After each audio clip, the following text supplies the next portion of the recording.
Fata mea, de-aș putea eu ți-aș da și stelele. Fata mea, de-aș putea ți-aș aduce soarele.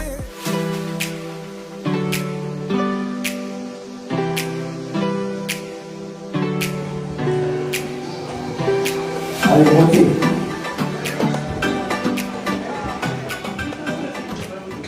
Bună seara și bine v-am găsit. Numele meu este Lucian. Noi suntem echipa Călăuri Dulcioi și în seara asta am venit să o surprindem pe sărbătorirea noastră, cea mai frumoasă fată pentru Sidonia. Avem o mare plăcere să te putem surprinde. Poți să vii mai foarte cu noi. Avem un tort, un familie minunată. Avem un frumos buchet de trandafiri. Avem un frumos tabou canvas cu tine și cu mama ta. Un coșuleț cu dulciuri. Ne poate ajuta cineva. Și aceste balone frumoase. Iar pe lângă aceste daruri, mai venim pentru tine și cu o dedicație muzicală și un mesaj scris din suflet, în care o să-ți transmită toate sentimentele pe care ți le poartă. Îi mulțumește lui Dumnezeu pentru că existi în viața ei și te iubește din ce în ce mai mult pe zi ce trece. Hai să vedem ce spune dedicația muzicală.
Iar mesajul spune așa: la mulți ani, fetița mea, să fii întotdeauna sănătoasă, să ai multe realizări, prieteni adevărați, noroc și fericire, să scrie drumul vieții ca un covor moare, pe care să păștești, fără să te rănești. Iar pe marginea drumului să ai mereu un om care să-ți ofere cele mai bune fructuri: sănătate, noroc, bucurii, fericire, liniște sufletească și împlinire de tine.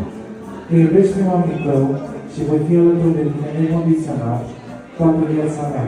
Îi mulțumesc lui Dumnezeu că sunt mama ta și cu fata mea. Ești motivul vieții mele, bucuria, liniștea și slăbiciunea mea.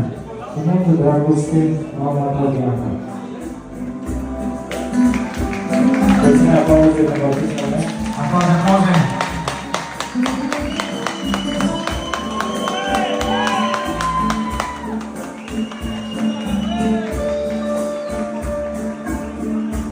că emoțiile sunt foarte mari, iar acum îți ofer șansa Sidonia să-i spui câteva cuvinte oameni tale.